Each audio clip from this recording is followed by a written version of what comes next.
शुरू करते हैं हम क्लास आज की। आज हम जो टॉपिक पढ़ेंगे, वृत्त टॉपिक पढ़ रहे थे हम 3-4 दिन, 5-6-7 दिन से क्लासें चल रही है वृत्त से संबंधित ना।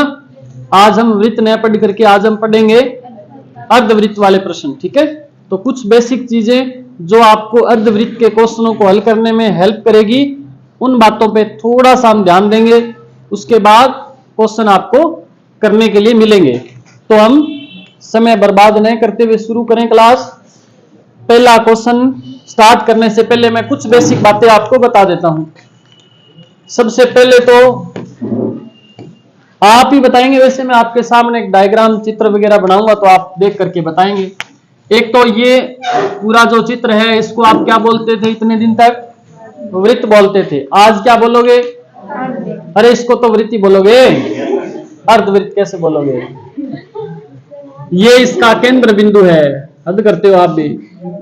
और मैंने इस वृत्त को काट दिया यहां से, इस वृत्त को मैंने काट दिया और काटने के बाद ये वाली जो जगह है इसको मैंने हटा दिया। अब ये क्या बन गया? अब ये अर्धवृत्त। अब इसको अर्धवृत्त बोलोगे आप, ठीक है? अब क्या बोलोगे इसको? अर्धवृत्त बोलोगे। अब ध्यान दो, अर्धवृत्त देखो, वृत्त का क्षेत्रफल क्या था? वृत्त का क्षेत्रफल आपने ज्ञात किया था तो क्या आया था? पाई आर की स्क्वायर। तो आप मुझे बताओ कि अर्धवृत्त का क्षेत्रफल बताओ क्या होगा? क्या होगा? पाई आर की स्क्वायर बट्टा में, कुछ बच्चे इसको ऐसे लिखना चाहेंगे 1/2 पाई आर की स्क्वायर। एक ही बात है बेटा, 1/2 लिख दो, चाहे पूरे के बट्टा में 2 लगा दो। ठीक है, बात समझ आ रही कि नहीं आ रही? क्षेत्रफल आपने पहले याद किया था पाई आर की स्क्वायर, अब हो जाएगा 1/2 क्योंकि आधा हो गया ना ये, तो क्षेत्रफल भी आधा हो जाएगा। इसमें तो कोई दिक्कत नहीं आएगी। एक थोड़ी सी समस्या आती है परिधि में, परिधि भी मैं बता दूंगा फिर तो समस्या नहीं आएगी। कुछ बच्चों को दिक्कत आती है, जैसे कि मान लो मैंने यहां लिखा एक वृत्त बना रखा है इस प्रकार से, और परिधि का मतलब क्या होता है? यहां से चल करके वापस यहां तक आना, और इसका फॉर्मूला क्या होता है? 2 पाई। परिधि का यही तो होता है, परिधि ज्ञात करने का फॉर्मूला होता है 2 पाई आर। अभी धीरे से कौन बोला पाई आर? अब देखो, जब मैं इसको आधा कर दूंगा ऐसे, तो बताओ परिधि भी आधी हो जाएगी ना? गलत है। पाई आर क्या सही है? इतना अगर आपने किया तो गलत है। अब ध्यान दो, अब समझो, इस चीज को समझना जरूरी है। ये फॉर्मूला कैसे बनेगा? देखो, आपको पता है कि यहां से लेकर के जब मैं यहां वापिस आऊंगा तो उसका परिधि है वो ज्ञात करने का फॉर्मूला होता है 2 पाई आर। मैंने इसको आधा किया यहां से यहां तक, देखो यहां से यहां तक किया तो क्या हो गया? पाई आर। अब देखो इसकी त्रिज्या क्या होती है? अच्छा, परिधि का मतलब क्या होता है? जहां से शुरू करो वहीं आकर के वापस रुको। अब यहां से शुरू किया, यहां रुक गया, बताओ परिधि पूरी होगी? नहीं हुई। मैं यहां समझाता हूं आपको, यहां से मैंने शुरू किया और यहां आकर के रुकूंगा तो परिधि पूरी नहीं होगी, मुझे वापस यहीं आना पड़ेगा। तो अब मुझे यहां से होते हुए यहां आना पड़ेगा, तभी तो परिधि पूरी होगी, होगी ना? इसका मतलब मुझे इस लंबाई के साथ में ये वाली लंबाई भी क्या करनी पड़ेगी? जोड़नी पड़ेगी, तब जाकर के पूरी होगी परिधि अर्धवृत्त की। बात समझ आ रही है आपको? तो ये वाली जो लंबाई है इसका तो मैंने बता दिया कि पूरा 2 पाई आर है, तो इतना हो जाएगा, बटा 2 लगाएंगे, 2 से 2 कट जाएगा तो क्या आ जाएगा? पाई आर। लेकिन ये यहां से यहां तक की हुई है, हमें क्या करना है? इसमें प्लस करना है। क्या प्लस करना है? ये वाली लंबाई। आप बताओ, यहां से यहां तक, यहां से यहां तक, ये तो त्रिज्या है ना इसकी, है कि नहीं है? बताओ, ये त्रिज्या है तो ये भी क्या है? त्रिज्या। तो यहां से यहां तक कुल दूरी क्या हो जाएगी? बताओ, कुल दूरी हो जाएगी 2r। दोबारा देखो, देख लेते हैं अपने, अगर आपको कोई लगता है तो अपने चेक कर लेते हैं भाई। देखो, यहां से यहां तक की कुल दूरी को ज्ञात करने का फॉर्मूला होता है 2 पाई आर, होता है ना? इसमें से ये वाली दूरी तो कट गई, इसका मतलब यहां से यहां तक है तो आधी बच गई ना ये, तो इसका आधा करेंगे तो 2 से क्या करना पड़ेगा? भाग। तो ये दूरी जो गोलाई के अंदर है वो तो क्या बच गई? पाई आर बच गई। अब हमें देखना है ये वाली दूरी, तो ये वाली दूरी देखो, यहां भी आर है और यहां भी आर है, तो कितना आर हो गया? 2r हो गया। तो क्या हो जाएगा? दोनों में आर कॉमन आ रहा है तो आर को कॉमन लिया, यहां बच्चा पाई आएगा भैया पे ना। देखो पाई तो पाई, सॉरी ये आर यहाँ पे कॉमन आ गया, ये बचा पाई प्लस ये आर भी यहाँ कॉमन आ गया, तो यहाँ क्या बचेगा 2। ये होगा फॉर्मूला, सही है बिल्कुल। आर इंटू पाई प्लस 2 ये फॉर्मूला होगा इसका। समझ आई बात आपको? दोबारा देख लो, थोड़ा सा दोबारा देखो, इसको साफ कर दूं क्या?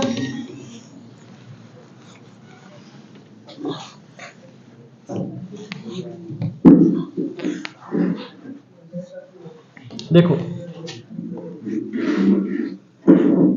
ये वृत्त है पूरा, एक बार फिर से मेरे को बताओ, इस पूरे की परिधि क्या है बताओ? 2 पाई आर है ना, और यहां से यहां तक की परिधि क्या हो जाएगी?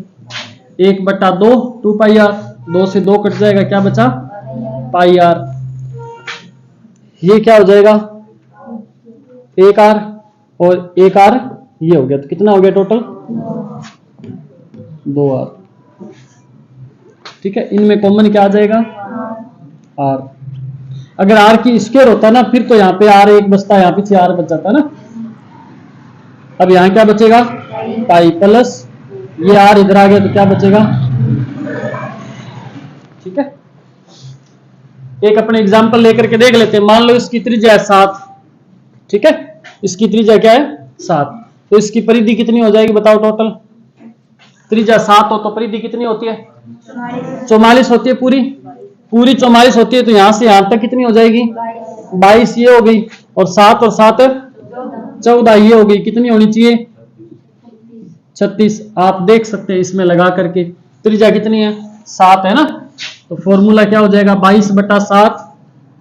ये लगा दें या ये लगाएं? सीधा ये लगा देते हैं। आर कितना है? 7, पाई का मान 22/7 प्लस 2। इसको आप हल करो, 7 दूनी कितना आएगा?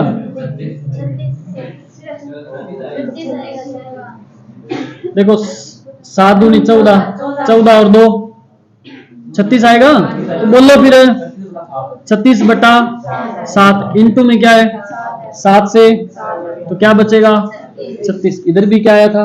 36। तो हमारा फॉर्मूला फिर क्या रहेगा? ये आर इंटू पाई प्लस 2।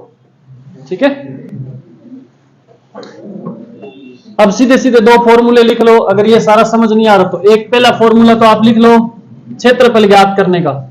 क्षेत्रफल ज्ञात करने का फॉर्मूला है 1/2 पाई आर की स्क्वायर। ठीक है, फिर दूसरा फॉर्मूला लिख लो परिधि का। परिधि ज्ञात करने का फॉर्मूला है पाई आर प्लस, सॉरी उल्टा हो गया, आर और बोला करो रे, क्या देखते रहते हो, लिख रहे हो क्या सारे? पाई प्लस 2। ठीक है, परिधि का ये फॉर्मूला है, और क्षेत्रफल का ये है किस चीज का? अर्धवृत्त का है। ठीक है ना, पूरे वृत्त में मत लगा देना।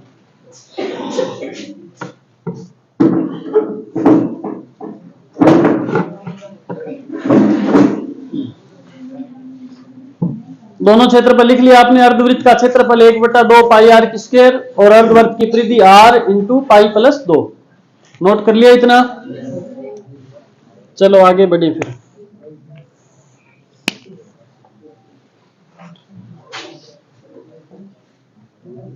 ठीक है, अब देखें 2-3 और प्रश्न, 2-3 और फॉर्मूले मैं आपको बता रहा हूं।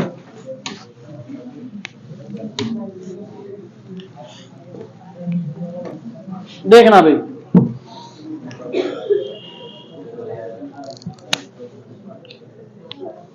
आवाज मैंने आपको बताया था, जब क्षेत्रफल देखो, जब त्रिज्या 7 हो तो परिधि कितनी होती है?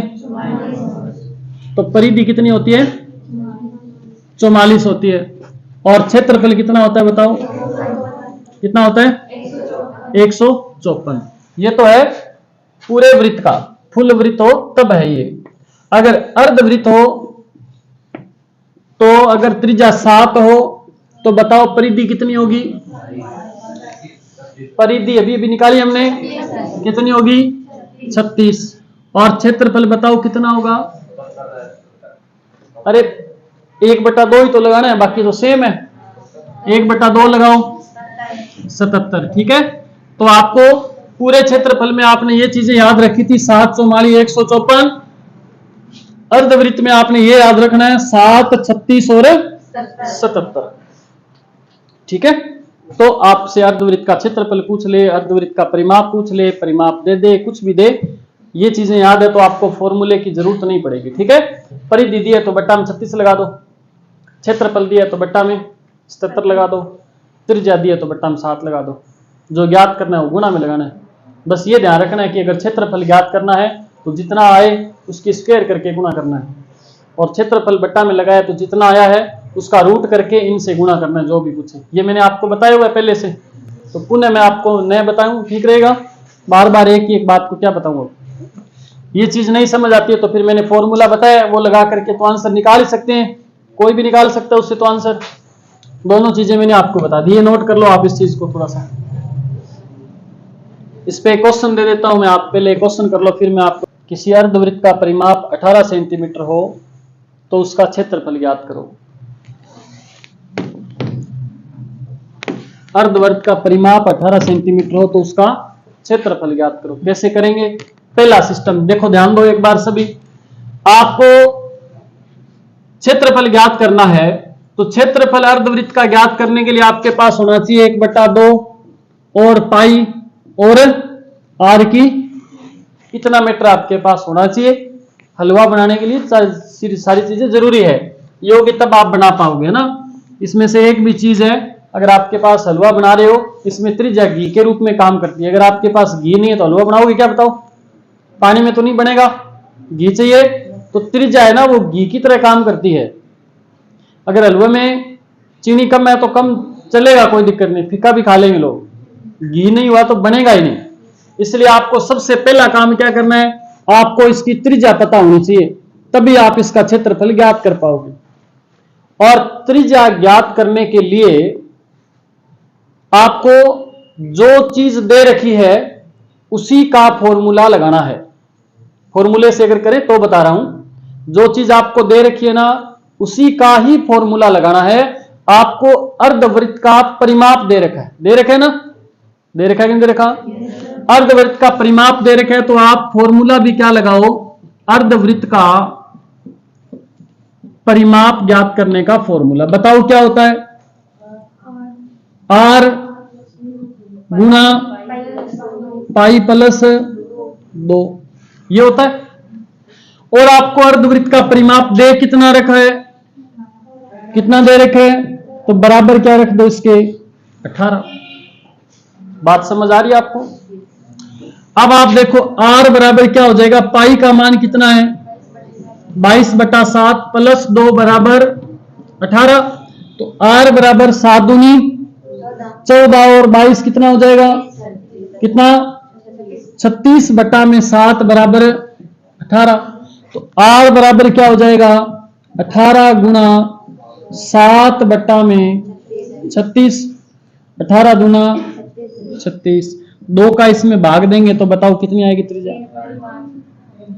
3.5 सेंटीमीटर। इसका मतलब त्रिज्या हमारे पास कितनी आ गई? 3.5 सेंटीमीटर आ गई कि नहीं आ गई? बताओ, सही है? कोई चक्कर नहीं? चेक कर लो थोड़ा, ठीक है। अब देखो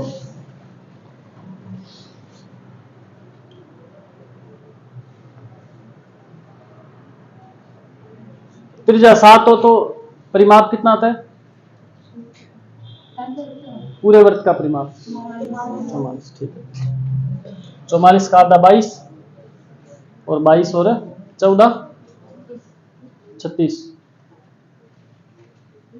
यहाँ वृत्त का परिमाप कितना है? ठीक है, चलो ये तो आगे त्रिज्या। अब हमारे पास त्रिज्या है तो हम क्या ज्ञात कर सकते हैं? क्षेत्रफल ज्ञात करने का फॉर्मूला लगाएंगे तो क्या आएगा, पाई आर की, सही है क्या? 1/2 भी लगेगा तो ये हो जाएगा 1/2 गुना 22/7 गुना क्या आएगा 3.5 इंटू 3.5, ठीक है। दशमलव हटा करके बट्टा में 2.2 छोड़ के एक इधर छोड़ के इधर छोड़ के, तो 2 जीरो लगा दो बेटा में, 7 5 35। 2 से काट दोगे तो 11 आ जाएगा। इसको गुणा कर दो, 35 पांजा है, पक्का लिख दूं?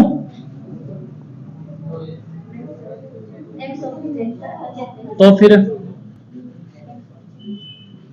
गुणा में 11 बट्टा में 100 कितना आएगा बताओ?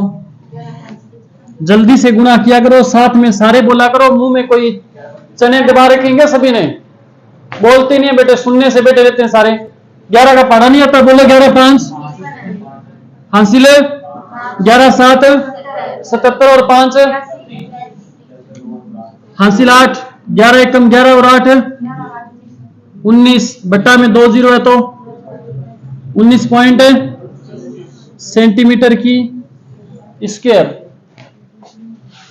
ठीक है, फॉर्मूले से करा तो ये आया। अब हम देख लेते हैं कि अगर हम बिना फॉर्मूले से करें तो हमारा आंसर ये आता है कि नहीं आता। फॉर्मूले वाला तो नोट कर सकते हो आप। अब बिना फॉर्मूले से अगर हम इसको करें तो देखो आंसर सही आ रहा है क्या भाई? ये आ रहा है क्या, देखा क्या आपने? ध्यान दो, बिना फॉर्मूले से कैसे करें इसको। आपको क्या दे रखी है भाई? इस त्रिभुज की, सॉरी इस वृत्त की क्या दे रखी है? परिधि कितनी दी हुई है? 18। आप क्या करो, परिधि के बट्टा में परिधि लगा दो। 18 एकम 18 और 18 दूना 36, क्या हुआ?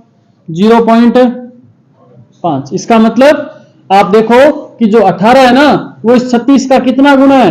तो ये 0.5 गुना है। सही है कि नहीं है? बोलो हाँ ना। अगर ये 5 गुना है तो फिर इसका क्षेत्रफल है वो कितने गुना होना चाहिए बताओ? 5 की स्क्वायर 0.25 गुना होना चाहिए। 0.25 गुना करो। 0.25 का मतलब आप ऐसे भी लिख सकते हो 1/4। कैसे? पॉइंट हटाया, बट्टा में 0, 25 एकम 25, 25 चौका 100। इसका मतलब 77 का 1/4। हल करो इसको, काट दो। 4 एकम कितना बचा? 3, 37, 9 चौके 36, कितना बच गया? 1, 4 दूनी 4 5, क्या आया था पहले? यही आया था। क्षेत्रफल क्या आ गया? 19.25। दोनों तरीके हैं, इनको बार बार रिपीट करके देख लो। अगर आप क्लास में थोड़ा कम समझ आ रहा है तो आपको पहले इस प्रकार के प्रश्न हमने किए ना, डायरेक्ट प्रश्न को कैसे हल करना है, अगर यहां समझ नहीं आ रहा तो आप वीडियो डाल रखे सारे, आप पीछे वाले वीडियोज है उनको देखो ढंग से। नहीं समझ आ रहा तो फिर आकर के पूछो। ऐसे तो है नहीं भी नहा धो के तैयार होके सामने बैठ के गणित आने लग जाएगी। ऐसा पॉसिबल है क्या? नहीं है ना। हाँ, सुबह सुबह नहाने से जुकाम हो सकता है, बस नहाने से जुकाम हो सकता है क्या? नहीं होता, नहाने से कभी जुकाम नहीं होता, ये मैंने कल ही बताया था आपको। नोट कर लिया इसको, फिर लिखो, नया प्रश्न लिखो आगे। एक क्वेश्चन लिखा करके फिर मैं थोड़े से कंसेप्ट आपको और बताने वाला हूं। लिखो, बोलूं क्वेश्चन? लिखिए, 5 सेंटीमीटर त्रिज्या वाले अर्धवृत्त के भीतर 5 सेंटीमीटर त्रिज्या वाले 5 सेंटीमीटर त्रिज्या वाले अर्धवृत्त के भीतर बनाए जा सकने वाले बड़े से बड़े वर्ग का क्षेत्रफल क्या होगा?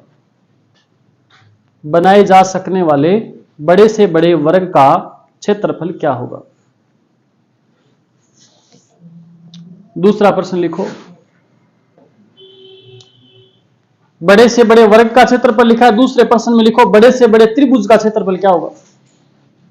दूसरा प्रश्न और लिख लो, उसमें लिखना है कि बड़े से बड़े त्रिभुज का क्षेत्रफल क्या होगा।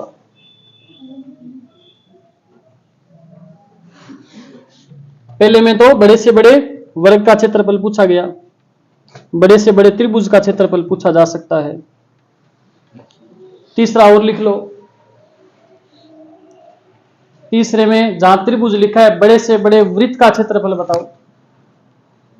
भी अर्धवृत्त के अंदर बनने वाले बड़े से बड़े वर्ग का क्षेत्रफल, अर्धवृत्त में बनने वाले बड़े से बड़े त्रिभुज का क्षेत्रफल और अर्धवृत्त में बनने वाले बड़े से बड़े वृत्त का क्षेत्रफल आपसे पूछा जा सकता है।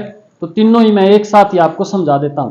त्रिज्या सभी अर्धवृत्तों की सेम है, कितनी दे रखी है? 5 सेंटीमीटर दे रखी है।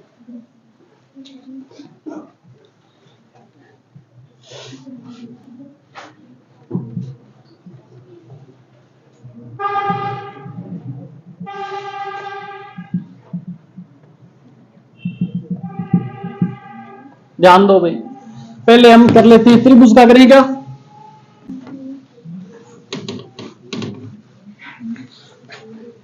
देखना एक बार, अगर अर्धवृत्त के अंदर त्रिभुज दिया हो तो कैसे करेंगे। देखो ये अर्धवृत्त है और इसकी त्रिज्या कितनी है? मान लो r है ना। इसके अंदर अगर त्रिभुज बनेगा तो बड़े से बड़ा त्रिभुज ऐसे बनेगा ना। और इस त्रिभुज का अगर क्षेत्रफल ज्ञात करना हो अर्धवृत्त के अंदर तो इसका फॉर्मूला क्या होता है? त्रिभुज का ये आधार हो गया और ये इसकी क्या हो गई? ऊंचाई हो गई। तो 1/2 गुना आधार गुना ऊंचाई, 1/2 गुना आधार। देखो ये r है तो ये भी r है, तो कितना हो जाएगा? 2r गुना ऊंचाई कितनी हो जाएगी इसकी? भाई ये भी तो देखो यहां से यहां तक ये त्रिज्या है तो यहां से यहां तक भी त्रिज्या है, तो ये हो जाएगा r। 2 से 2 कट जाएगा तो आ जाएगी r की स्क्वायर। तो एक तो आप ये फॉर्मूला तो चलो लिखो पहले कि आपने जो क्वेश्चन लिखा है ना, अर्धवृत्त के अंदर बड़े से बड़ा त्रिभुज बनाया जाए तो त्रिभुज का क्षेत्रफल क्या होगा? तो उसका फॉर्मूला बनेगा r की स्क्वायर।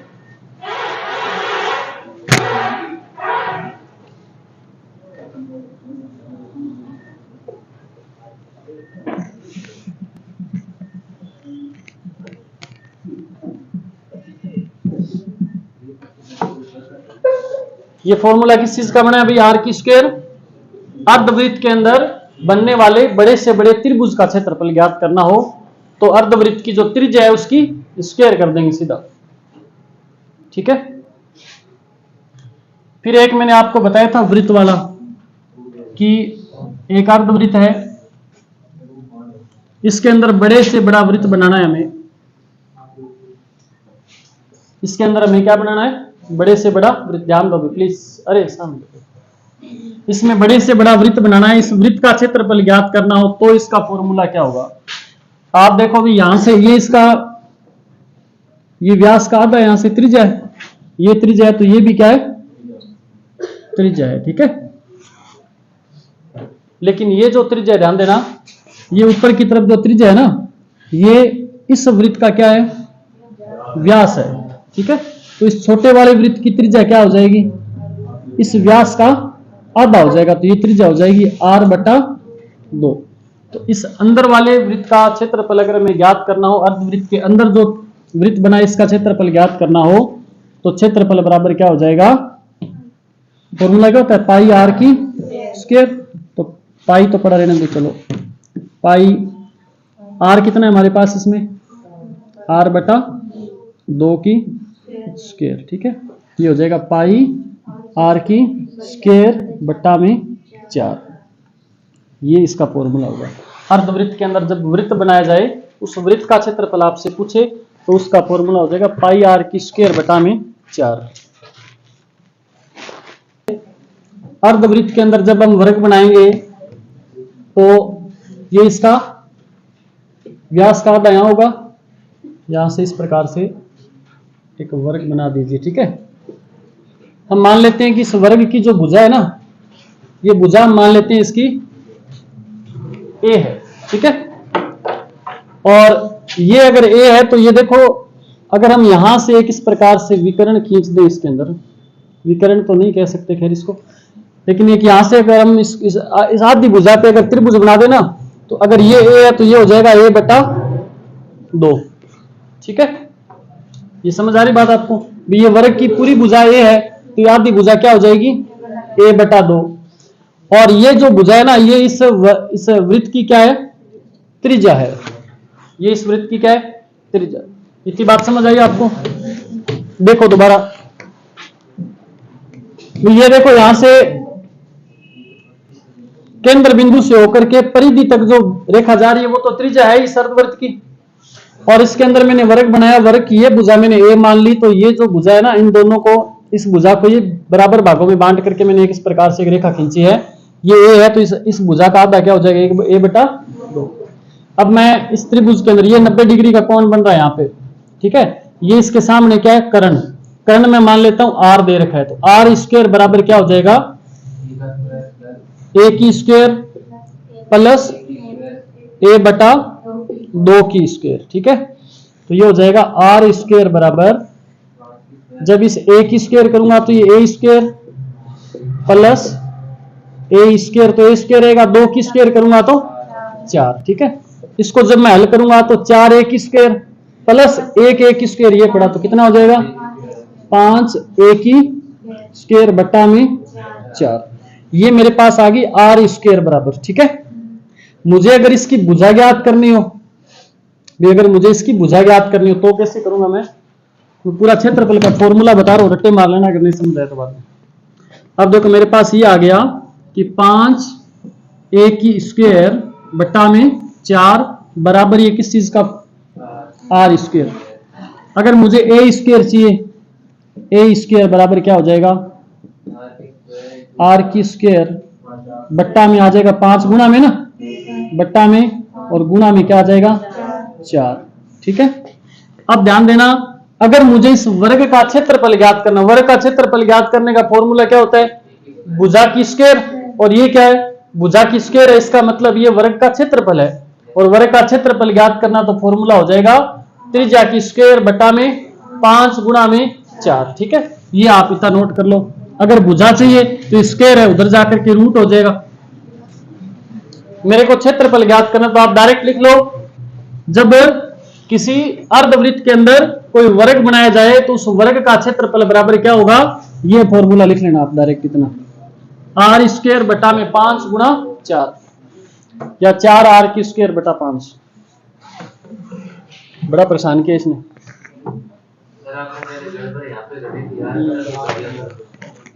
आर बटा 2 कर दिया मैंने।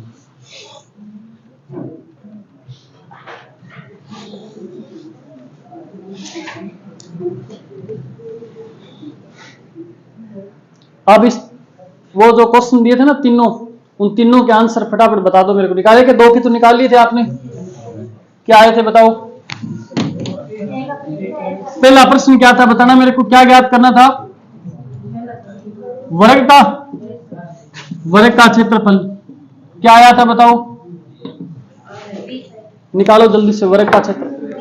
अर्धवृत्त के अंदर बने वर्ग का क्षेत्रफल ज्ञात करना हो तो त्रिज्या कितनी दी थी, 5 की स्क्वायर क्या हो जाएगा, बट्टा में गुणा में 4, 5 5 4 5 20 सेंटीमीटर है तो सेंटीमीटर स्क्वायर। दूसरा क्या था, दूसरा प्रश्न क्या था, बड़े से बड़े त्रिभुज का क्षेत्रफल, तो त्रिभुज के क्षेत्रफल का फॉर्मूला क्या बनाया था हमने, आर की स्क्वायर, त्रिज्या कितनी है 5 की स्क्वायर बराबर क्या हो जाएगा 25 सेंटीमीटर स्क्वायर, ठीक है।